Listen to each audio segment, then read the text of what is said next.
So, as you do on a cold, wet, miserable weekend day, I am watching the History Channel and enjoying many programs on Hitler.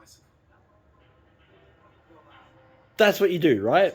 However, I'm reading comments in my latest YouTube videos just because you can't watch programs on World War II and not do that. That's a given. And there are every single video I've ever produced has a comment that goes something like this. $50 worth of gold? That's not a lot. Go find more, you loser, or something to that effect, right?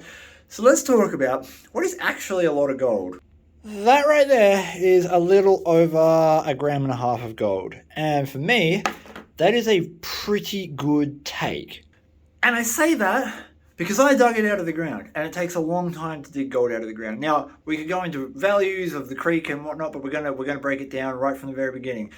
If you are buying gold, if you're a person who invests in buying hard currency, gold, silver, and stacking them up in a safe or a vault or in the bank or wherever, then a lot of gold is proportionate to the amount of money you can afford to spend. So what I mean by that is say you have $1,000 in your bank account, a lot of gold. If you bought $800 of gold, that'd be a lot of gold. That's most of your money.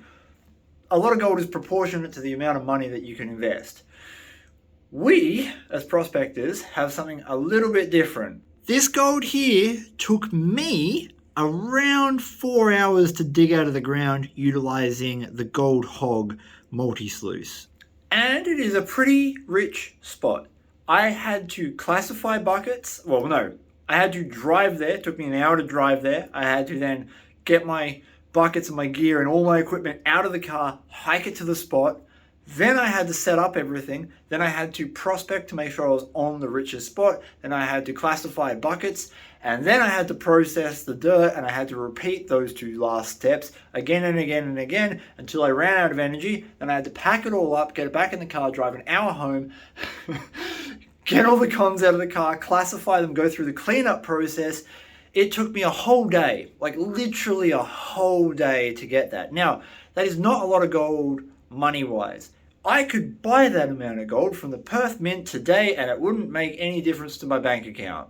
But digging that out of the ground is a monumental effort. It's huge.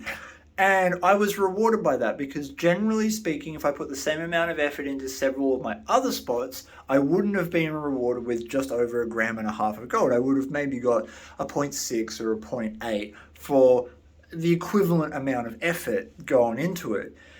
Prospectors work different ground worldwide. It depends highly on where you work with the grades of soil you're going to get. There are good deposits of gold around me. We don't film them. The reason we don't film them is because we have people that like to come in and smash the spots and destroy the creeks for the gold. And that's not what it's about. Finding gold is great. All of that is gold ore and gold that I've pulled out from various spots. This is what we got from one bucket of gold ore. And I've got people telling me that that wasn't worth it. 3.4 grams. Do you know why it was worth it? Because it's not about the money. Yes, sure. Gold is worth something. That's the drive to go out and find it. That's what gives you that little bit of dopamine to get out there, dig it out of the ground and feel that success. But ultimately, the reason I keep going back and doing this again and again and again and only pulling out $50 here, $100 there, $20 there, is because I have memories. I have memories of being out with Mick and our dogs and having just the best time finding a lode deposit. I have memories with Gadsy going to the River of Gold and spending an entire day collecting this gold. It's not about the money, because if you are solely driven by the money, in all likelihood, in my opinion, you're going to end up a miserable wretch. Yeah, having money is great. It helps you keep a roof over your head, put food in your mouth, make sure you have proper medical care, so on and so forth. Absolutely, you need it. But this is a hobby. It's a hobby about chasing a real life treasure hunt. That is why I call it a lot of gold. 1.5 grams is a lot of gold in my books, because not only was the adventure a mad time, and that was above average for the gold take that I would normally get, but ultimately I don't care about how much that's worth.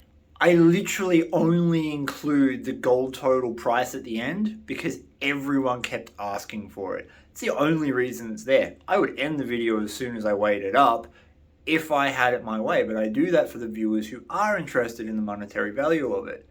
Nothing wrong with chasing gold for profit at all. There are heaps of people that do it. There are plenty of places in the world where you can make that work. That's not me. That's not what I'm about. And I don't think it helps any of us as prospectors who do this as a hobby on the weekend to focus on that side of it. So I hope this has been clarifying. I'm going to go back and watch my Hitler documentary. Bye!